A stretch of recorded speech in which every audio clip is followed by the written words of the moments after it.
Welcome back. In last class, we have seen the tools which are required, the essential tools which are required in genetic engineering or recombinant DNA technology. That tools include restriction endonuclease enzyme, which is the main source for cutting the DNA of proper size in both in vector as well as in source DNA. Then there are different enzymes are also involved there.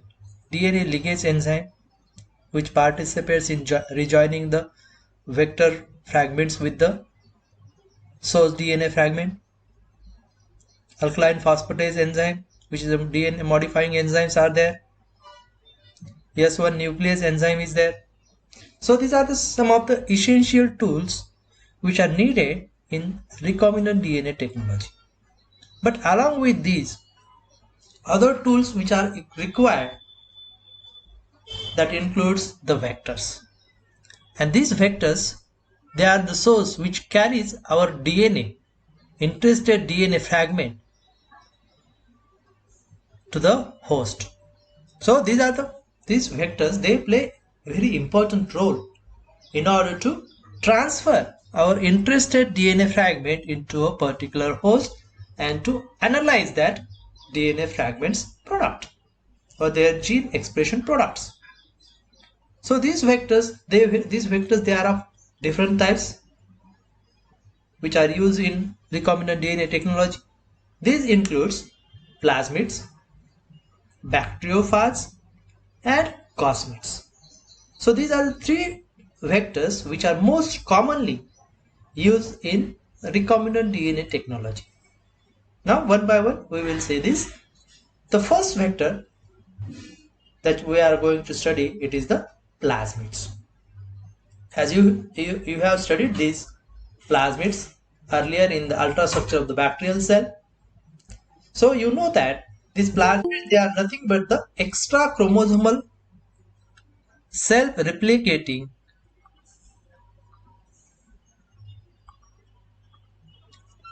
These plasmids, they are nothing but the extra chromosomal self-replicating double-stranded closed and circular DNA molecules, and which are particularly present in a bacterial cell.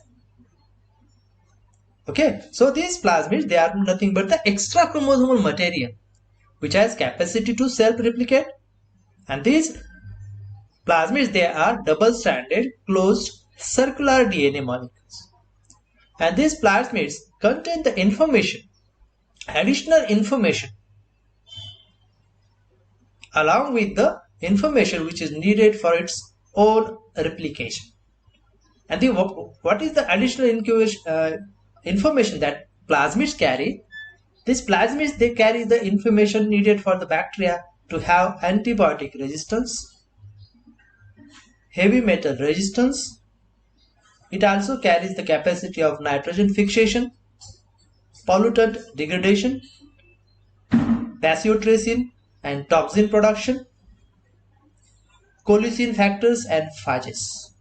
So these are the additional information which is present in these plasmids and which give that bacteria additional effect or additional fact which help them to grow in the environmental conditions. Now naturally occurring plasmids, they cannot be used as a they cannot be directly used as the cloning vector.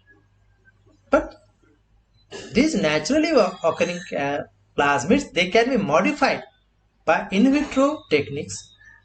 Firstly, the scientist Cohen et al. They firstly reported that such a modified plasmids, they can be used as a vector in recombinant DNA technology.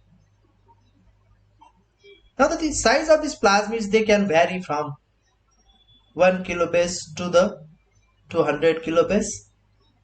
Now these plasmids, they also depends upon the host proteins for their replication, maintenance and other functions. So this is the brief information about the plasmids. Now these plasmids, they are present in characteristic numbers in the bacterial cell, in eukaryotic organelles, in yeast cell, and these plasmids, they can be maintained. Some of the bacteria, they may carry a single copy of the plasmids, so they are called as a single copy plasmids. But some of the bacteria, there is a presence of large number of copies of these plasmids, up to 10 to 20. Such plasmids, they are called as a multi-copy plasmids. So there are two types plasmids, depending upon the number, how much they are present in a bacterial cell. If they are present in a single copy in each cell, then we call it as single copy plasmids. When they are present in multiple copies in a single cell, then we call it as a multi-copy plasmids. But there are certain characteristics which must be shown by these plasmids in order to be utilized them as a cloning vector.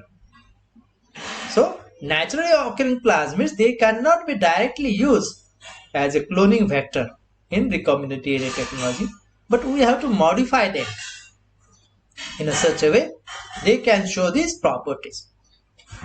The properties which are shown by these plasmids, they are of 5 types. These plasmids, they can be readily isolated from the cell. Means whatever the plasmid that we are going to use as a cloning vector, it should be easily isolated from the bacterial cell. Second characteristic which must be shown by these plasmids in order to act as a cloning vector, second is it must carry single restriction site for one or more restriction enzymes. Means some of the recognition sites must be there which are single, and these recognition sites, they can be utilized by different restriction endonuclease enzymes. Third property, here the insertion of linear DNA molecule. Here the insertion of the linear DNA molecules. Linear DNA molecules means our source DNA fragment on these particular sites, recognition site, must not affect the replication properties of that plasmids. So this is the third characteristic which must be shown, that insertion of a particular DNA fragment in this restriction site must not affect the replication properties of that cloning vector plasmids. Means the replication properties, if that get affected, then these plasmids won't replicate. So we are not getting the multiple copies of our interested DNA fragments. Fourthly, these plasmids, when we inserted them, that must be reintroduced into the bacterial cell. So the another characteristic which must be shown by these plasmids is that whatever the plasmids we are used and modified them, and such modified plasmids must be reintroduced into the bacterial cell or proper host cell. And whatever the plasmids we have inserted into that bacterial cell, that must be easily detected after insertion of these plasmids into the host. So that will help us to detect which bacterial cell carries our interested plasmids. This is the fourth property which must be shown by this bacterial plasmids in order to act as a cloning vector in a recombinant DNA technology. The fifth characteristic which is shown in this by plasmids is they don't occur free in the nature. So whatever the plasmids they are present in the nature, they are present in the bacterial cell. They are not free like the viruses. They are present only in the bacterial cell. And whatever the plasmids we have selected, that must carry some of the restriction sites where our interested DNA fragment, particular insertion of this DNA fragment must be carried out. So these are the 5 properties which must be shown by these plasmids in order to act as a cloning factor in the recombinant DNA technology. Now, one of the such modified cloning vector or such developed cloning vector is that vector we call it as a PBR322. This is the cloning vector, and this cloning vector, it is a modified cloning plasmid. As you know that these plasmids that which are occurring naturally, they don't have the characteristics which are needed for the cloning vector. So they must be constructed artificially in the lab by adding some of the genes which are added in this, the insertion of gene which are required for the relaxed replication of the plasmid. Some of the genes which are added in the plasmids, they carry the antibiotic resistance. So by using such technology, the first modified plasmid which is developed, it is the PBR322. And this is the first artificial cloning vector which is developed in 1970 by 2 scientists, Bolivar and Rodriguez. So because of that, this plasmid, it is known as a PBR, P for plasmid and B for Bolivar, R for Rodriguez. And this plasmid, it is developed from the E. coli plasmid col E1. So this E. coli col E1 plasmid, it is modified by these 2 scientists and as a artificial cloning vector. Now this plasmid, it is having a nucleotide pairs which is of 4,362 kilobase nitrogen base pair is there, which is such much long vector is there, and this is the most commonly used cloning vector in recombinant DNA technology.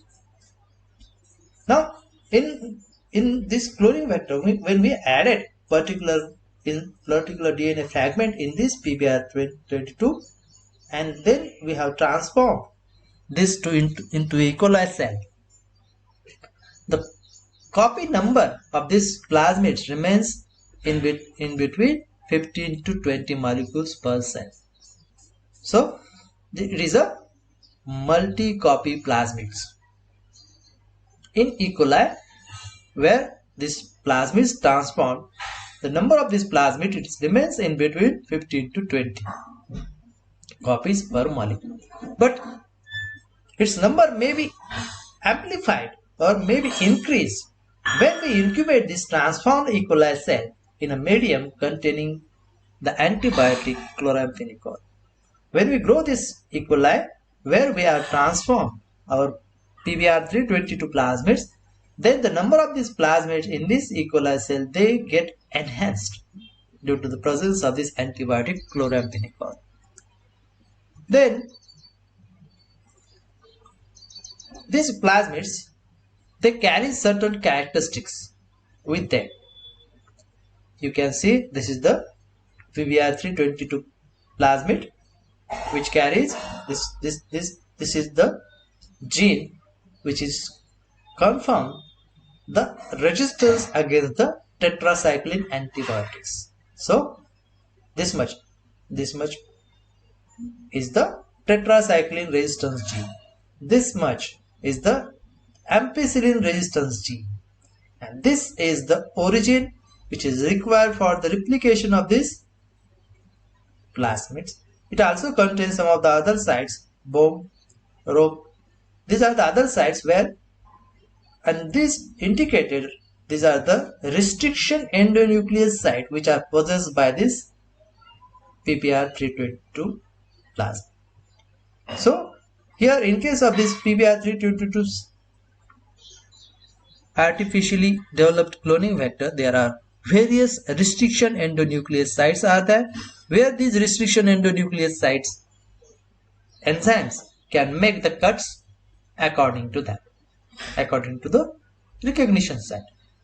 Now this PBR322 plasmid, it is constructed from the plasmids of E. coli, PBR318 and PBR322. So it is a combination of modification of these two plasmids present in the E. coli cell. Now the characteristic which is shown by this plasmid, it contains this plasmid PBr322 plasmid contains a origin for the replication. Origin which is derived from the naturally occurring E. coli col E1 plasmids. So the replication of this plasmid is much faster than the bacterial DNA. Secondly, it carries the genes which gives resistance to particular antibiotics such as ampicillin resistance gene, tetracycline resistance genes, and also this PBr322 plasmid, it also carries unique recognition sites for 20 different restriction endonuclease enzymes. Okay, so 4 characteristics which is shown by this PBr322 plasmid. It is the first is the origin which is required for the replication of this plasmid PBr322. Secondly, it carries antibiotic resistance genes for tetracycline and ampicillin. Along with these PBr322 plasmid, it carries 20 different recognition sites for 20 different restriction endonuclease enzymes. Now the 6 of these 20 sites such as EcoR5, BOMB H1, SPE1, SAL1, ZAN3, NUR, FIRST. These are the sites which are present in the genes which codes for the tetracycline resistance. Along with these, the 2 sites, they are located within the promoter of tetracycline resistance gene in second and CAL first. And 3 sites, first, PU1, SIL1 within the beta lactase gene which gives resistance to the ampicillin gene, ampicillin antibiotic. So these are the different restriction sites which are present in this PBr322 plasmids. If suppose we have to insert our interested DNA fragment in this PBr322 plasmid, and we are going to use these different restriction endonuclease enzymes. Suppose we are going to use EcoR1. This is the restriction endonuclease enzyme, first R1, and when we are going to use this restriction endonuclease enzyme, we know that the recognition site for this enzyme is GAA-TTC, and when we use this recognition enzyme, it makes the staggered cuts. So here this enzyme going to make the staggered cuts, and because of this, here the interested DNA fragment of our interested DNA fragment, it is going to be inserted here at this point. So because of the insertion of our interested DNA fragment at this site, the resistance against this tetracycline antibiotic, it is lost. Okay, resistance against the tetracycline antibiotic, it is lost because of the insertion of our interested DNA fragment at this EcoR1 position, and this helps to recognize which E. coli cell carries our interested DNA fragment. Okay, when we grow such a transformed E. coli cell, or such a E. coli cell where we have transferred our interested DNA fragment along with this PBr322 plasmid, when we grow this E. coli cell in a medium containing ampicillin, so the ampicillin gene, it is intact, there is no insertion of our interested DNA fragment. So this E. coli cell, they shows resistance against the ampicillin and grows on such a medium where we have inserted the ampicillin antibody.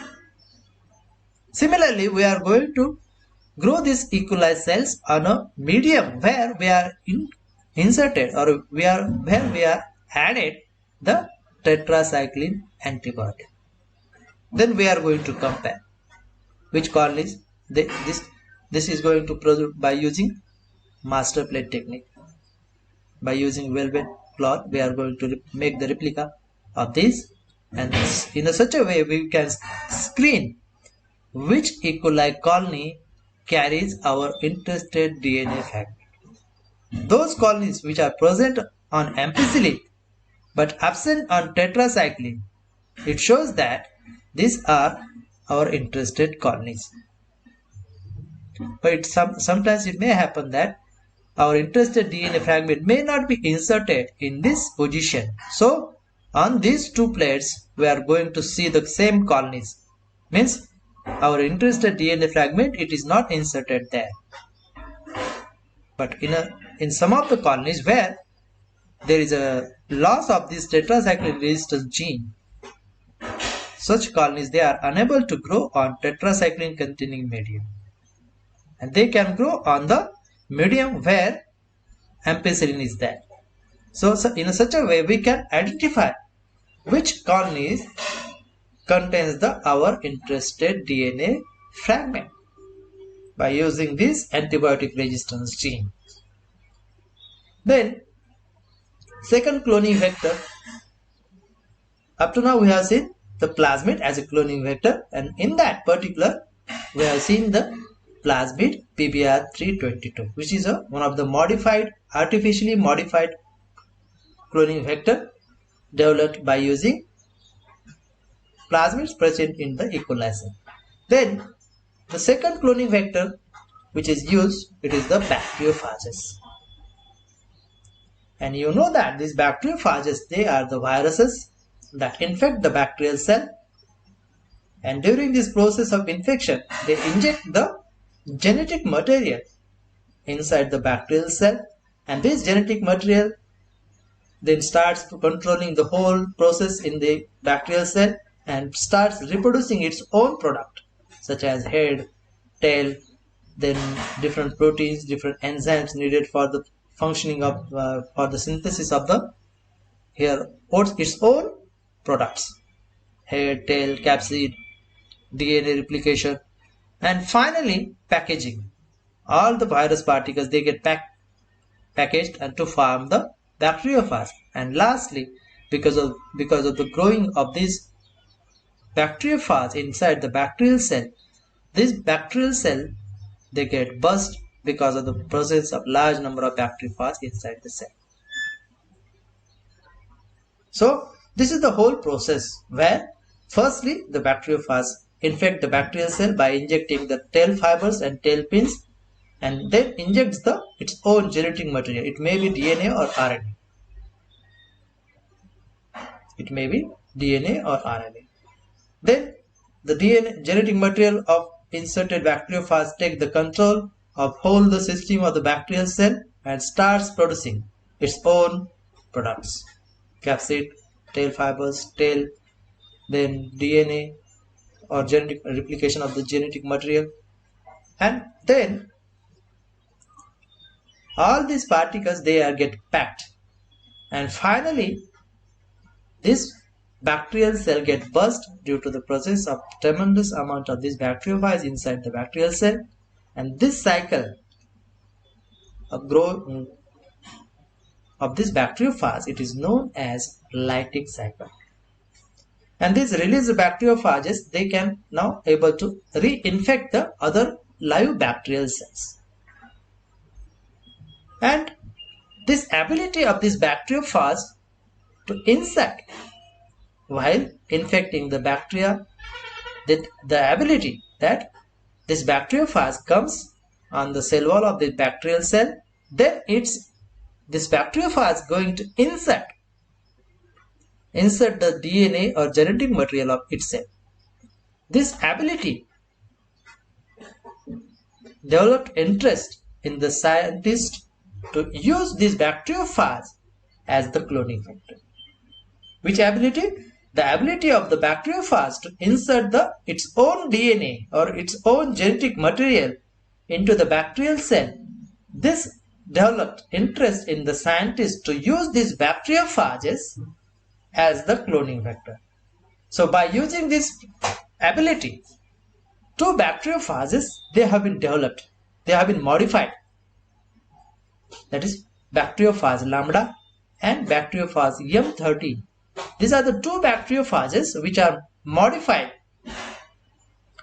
studied extensively, and then we are going to use these bacteriophages as the cloning vector because of their ability to insert the DNA fragment into the bacterial cell.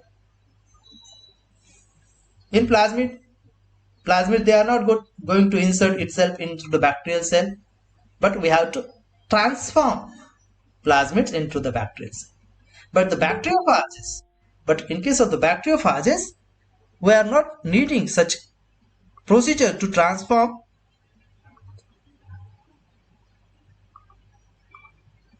in bacteriophages itself.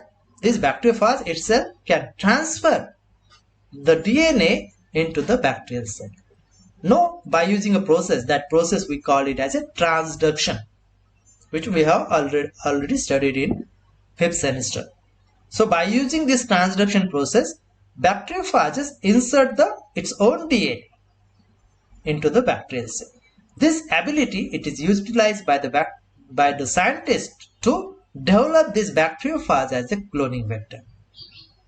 So we are going to see the example of this bacteriophage lambda. Now, there is a difference between these two, plasmid as a vector and the lambda phage as a vector. In case of plasmids, limited amount of our interested DNA fragment is to be added there.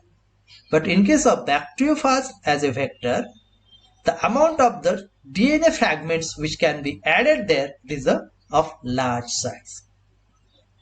Large amount of DNA can be easily inserted into the bacteriophage. So there is a difference between the plasmid and the lambda phage as a vector.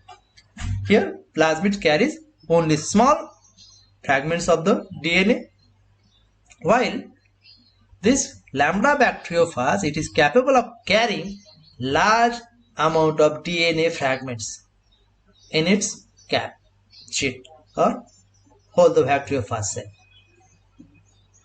So by using these bacteriophages as a vector, we can able to produce the gene banks or genomic libraries. Suppose we are going to use a DNA source which we have selected. It is a source from another bacterial cell, and we have to prepare the genomic libraries of this bacterial DNA.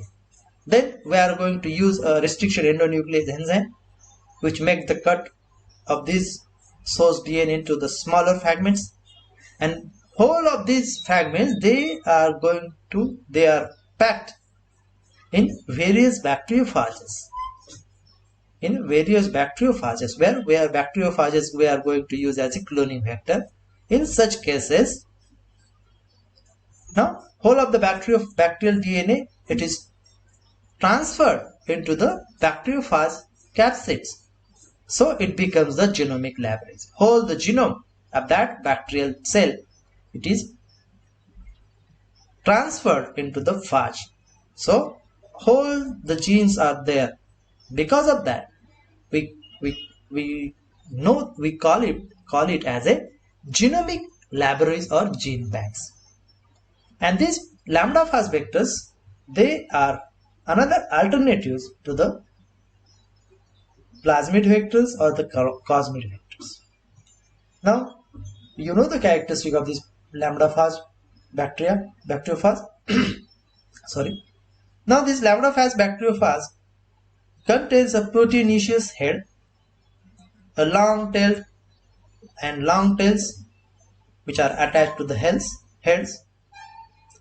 Now, this head possesses near about 50 genes in its 48,540 kilobase per genome. This much amount of the genome is present in this lambda bacteriophage. and there is a presence of 50 different genes in this much amount of genome, and about half of these genes they are required for the replication of this bacteriophage, while the remaining they are not needed. Now, when this bacteriophage infects this E. coli cell, it injects its linear DNA. Now, in case of this lambda bacteriophage, there is a presence of linear DNA. There is no circular DNA is there as like that of bacterial cell. So, during the infection, this lambda phage injects its linear DNA into the E. coli cell. Now, this linear DNA, which is present in this E. coli cell, where this bacteriophage have infected, then this linear DNA gets circularized through a single stranded 12 nucleotides sites is there. This site is known as a cos sites, and these cos sites they are like that of palindromic sequence.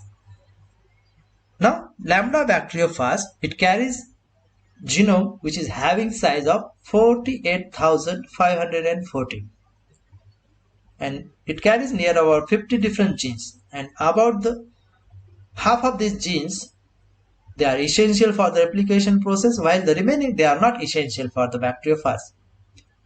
So when this bacteriophage infects the E. coli cell, it injects its linear double-stranded DNA molecule into the bacterial cell, and when this linear DNA comes inside the bacterial cytoplasm, it gets circularized by a 12 nucleotide sites, cos sites. These cos sites helps this linear double-stranded DNA of this lambda phage to get circularized DNA molecule. You can see here, this is the 12 nucleotide sequence is there in case of this linear lambda phage DNA molecule, and this linear sequence helps them to get recircularized. This much is the extension which is present naturally there during the linear DNA presence is when this bacteriophage DNA is present in a linear form. So this much extension is there, 12 nitrogen base pair extension is there, single stranded extension is there, and this extension helps this phage DNA to get circularized when it inserts its own DNA into the bacterial cell. You can see here, this is the process of the infection of this E. coli cell by lambda phage. Here, this bacteriophage attaches to the cell wall, then it inserts its double-stranded DNA molecule, and this double-stranded DNA molecule, due to the presence of these cos sites, they get circularized. You can see here, this is the circularized lambda phage DNA molecule. Then it starts its theta replication. It replicates its own DNA molecule by using the bacterial protein synthesis machinery, all the machinery, and then it synthesizes its own products, that is phage particles, and finally it lyses the bacterial cell and get released. This is the normal lytic cycle. So these cos sites, they play very important role. While this lambda phage acting as a vector. Okay, so after this lambda phage DNA, linear DNA get inserted into the bacterial cell, it gets circularized with the help of these cos sites. Now these cos sites, they plays a very important role while converting this linear double-stranded DNA into a circularized double-stranded DNA molecule. Now this phage genome also carries some of the non-essential regions which are not required for the cell lysis. So the scientists, they have taken the advantage of that. What advantage? We have seen that there is a 50 genes are there which are required, which are present in this genome of lambda phage. Out of that, half of the gene, they are not needed for the any function in the replication process of the, or in a multiplication process of the lambda bacteriophage. So such a non-essential regions, they have been replaced. They have been replaced by our interested DNA fragments. So by using this concept, scientists produce two types of cloning vector by using this lambda phage. Here, first vector, it is known as a insertion vector, where we are going to insert our interested DNA fragment between the cos sites, between the cos site of the linear double-stranded DNA molecule. Then the second vector which is produced by using this lambda phage, it is the replacement vector, where we are going to replace the non-essential part of the lambda phage DNA molecule with our interested DNA molecule. So that's why it is called as a replacement vector. We are replacing some of the bacteriophage DNA with our interested DNA fragments. So that's why it is called as a replacement vector. While the insertion vector, where we are going to insert our interested DNA fragments between the cos sites of the bacteriophage DNA, linear double-stranded DNA, where the cos sites are present. Here, in this case, near about 23 kilobase per DNA or fragments, they can be inserted into the bacteriophage. This much amount of our interested fragments can be inserted into the bacteriophage as a cloning vector. Now this bacteriophage, it can use two different cycles to grow: lytic and lytic cycles. As you know that these cycles, where in case of lytic cycles, the bacteriophage DNA get inserted along with our interested DNA. It gets circularized, it replicates by using theta model, rolling circle mechanism. It forms its exact copies, and from then here this phage DNA directs the synthesis of other required proteins for the head, tail fibers. All these are synthesized by using the DNA of the phage, and our interested DNA, it also multiplies along with the bacteriophage DNA. Then lastly, all the bacteriophage, they are synthesized there. DNA is replicated, head fibers, tail fibers, all these are synthesized by using the bacteriophage DNA. Then finally there is a packaging of these materials there, and lastly release of this mature phages by bursting the bacterial cell. This is the lytic cycle.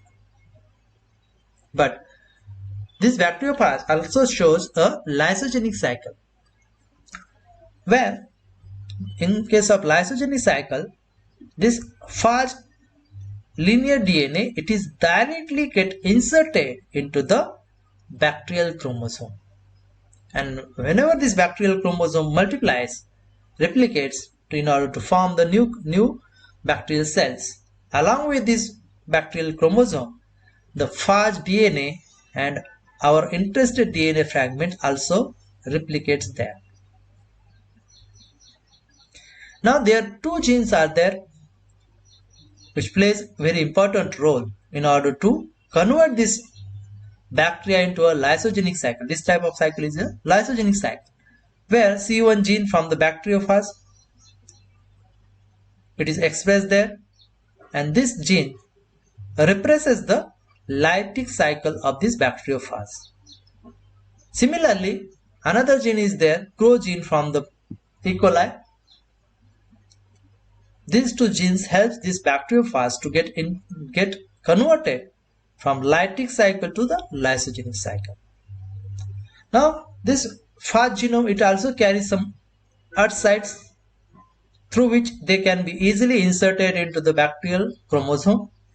We have seen the example of this by using when we seen the site-specific recombination process, where bacteriophage DNA can be easily inserted into the bacterial chromosome by using Earth sites which is present on the both the organisms, these sites, they are present on bacteriophage DNA as well as on the bacterial DNA.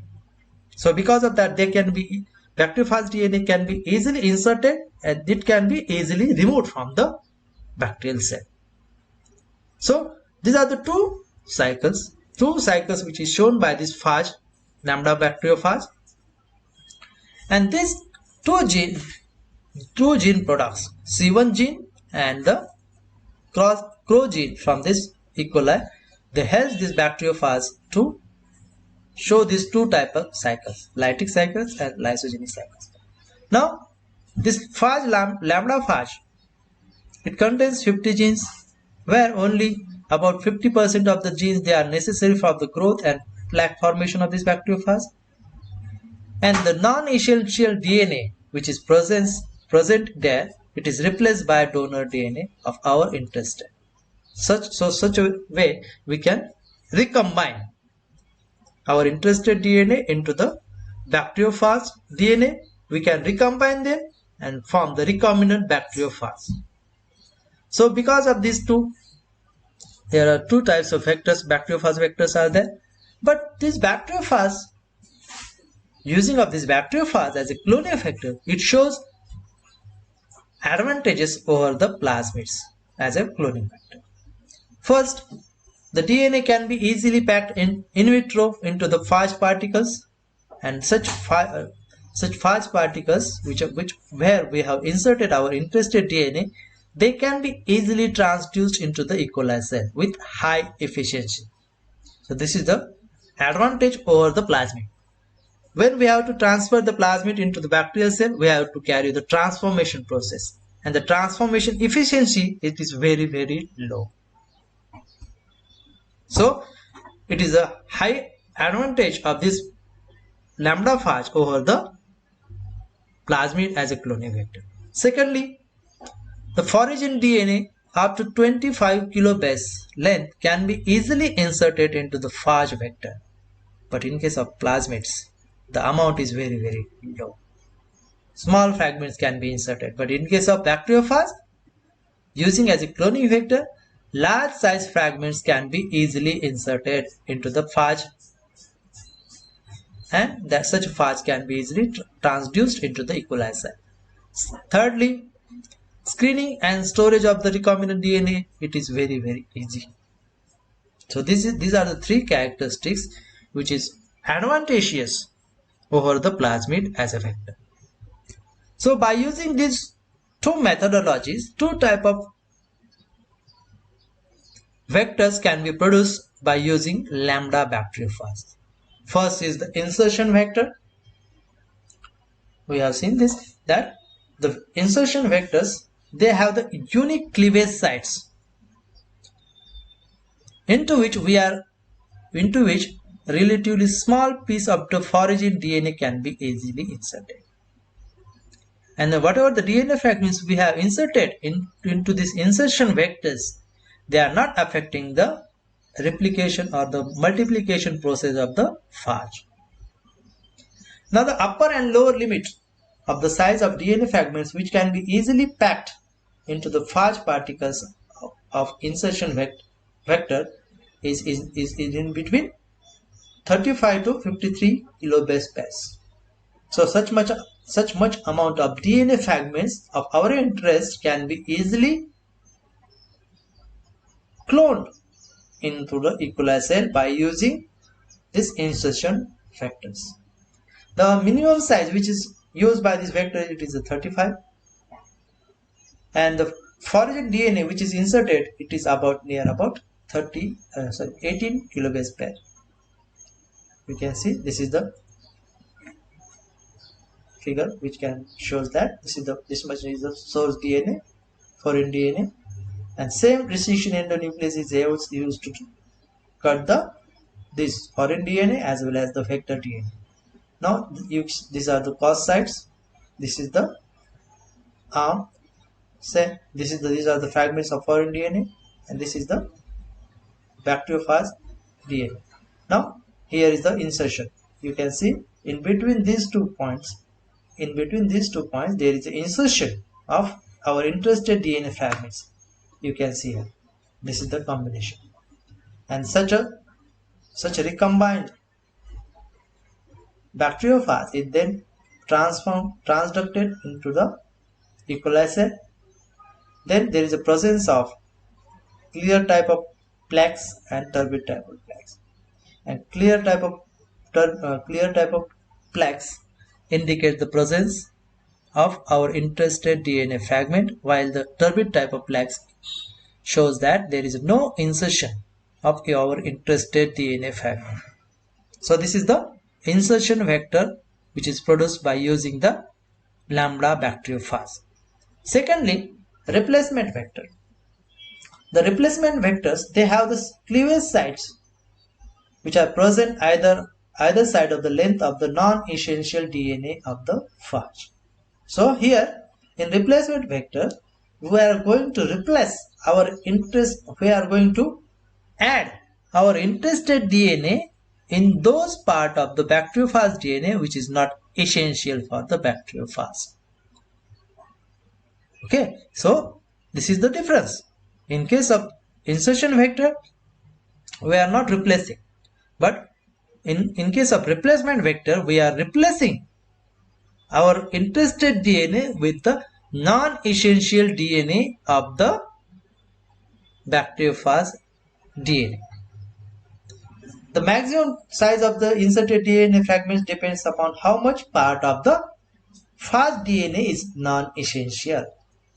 This is the most important part. Why? Because this much part of the DNA we are going to add in the bacteriophage DNA. So non-essential part is replaced by our interested DNA fragment.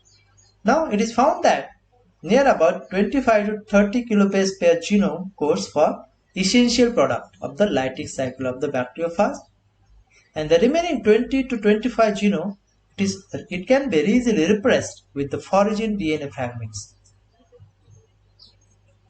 Okay, so here 20 to 25 kilobase per genome we can easily replace this much amount of DNA. It is not required for the lambda phage to produce the multiple copies of or multiplication of the lambda phage. So it can be easily replaced. Same is the figure. Here this is the foragen DNA or source DNA. This is the vector. This carries the cos sites. We are going to break this by using restriction endonuclease. So this much amount of DNA fragments can be easily added as they get packed, and after packaging we are going to transduce the E. coli cell. Here same two types of plaques are there, turbid and clear. Clear plaques, they shows the presence of our interested DNA fragments, while the turbid plaques, they are showing that there is no insertion of our interested DNA fragments. So this is the replacement vector. Then the last vector, it is the cosmate vectors. Now based on the properties of DNA, bacteriophage DNA and called E1 plasmid DNA, a group of Japanese workers showed that the presence of small segment of the lambda phage DNA containing cohesive ends on a plasmid molecule is sufficient for the packaging of DNA into the infectious particle. They showed that instead of we can combine. Here these Japanese workers, they combine bacteriophage DNA and the plasmid DNA called E1 plasmid and the some of the DNA which is taken from the lambda phage which contains the cohesive sites. So we get the cosmates.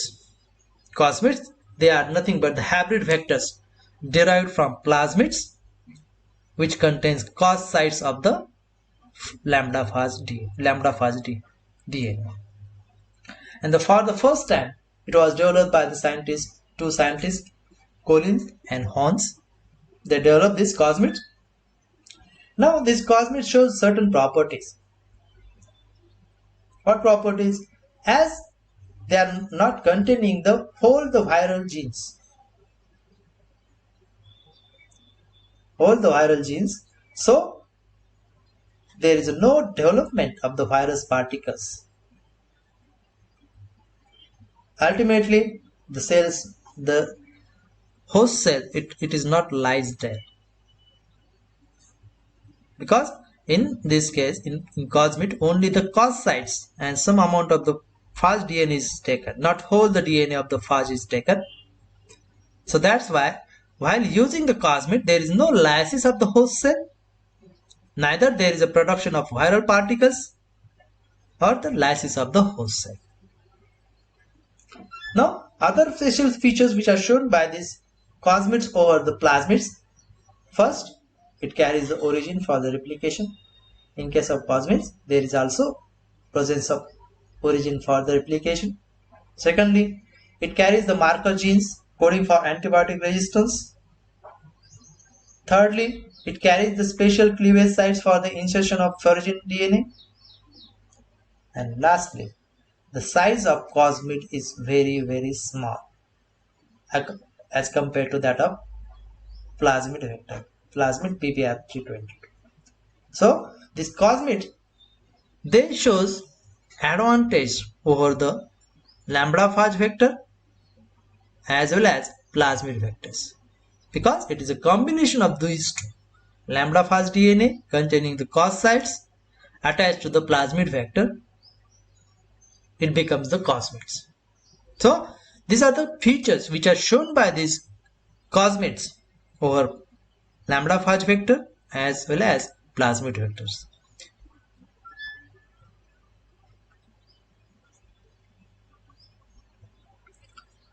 Now,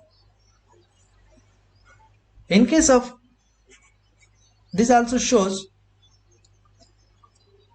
dissimilar characters to that plasmid is the presence that there is a difference now. When we are using PBR322, it carries the special genes, but when we are inserting the phage DNA into the plasmids, there is a difference between the plasmid and the cosmid. Cosmid contains the plasmid along with the extra DNA, phage DNA, and that is the cos sites which is having 12 base pairs. This cos site which is present in the lambda phage DNA, it helps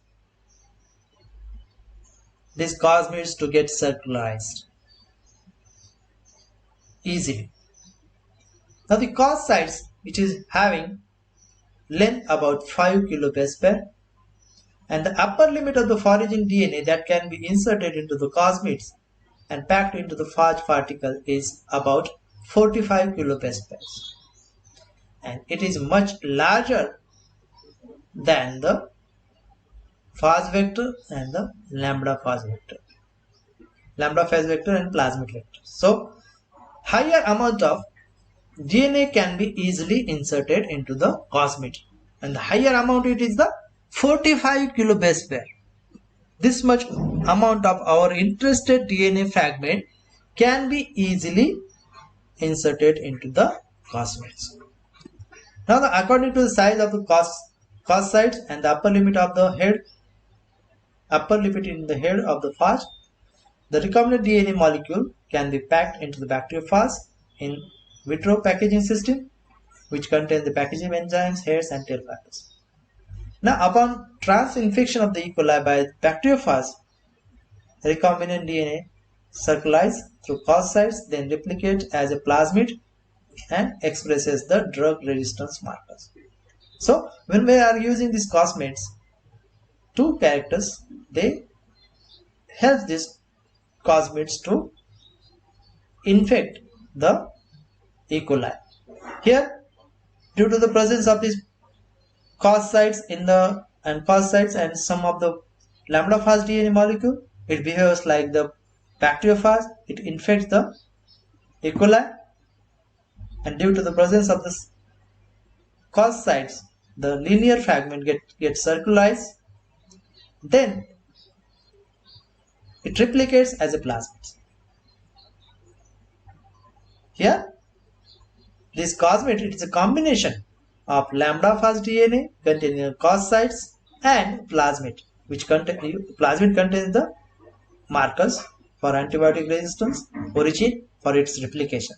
So when this cosmate inserted into the E. coli cell, due to the cos sites that our interested DNA fragment gets circularized, then the plasmid character get expressed, and due to the plasmid characters shown by this cosmate, it replicates itself and expresses the drug markers which is present in this cosmates. You can see this is the origin DNA, and this is the cosmate which contains cos sites, origin, antibiotic resistance, and different restriction sites. The same restriction endonuclease enzyme, it is used for the treatment of cosmates, and the origin DNA we get the different size fragments. Now this is the restriction site, it get open, then our interested DNA fragment is inserted here. Then due to the presence of this cos site, it gets recircularized, and then such cosmates, it is then packed into the bacteriophage, and then transduction is carried out in E. coli cell. Here similarly we can see that there is a presence of clear and turbid plaque.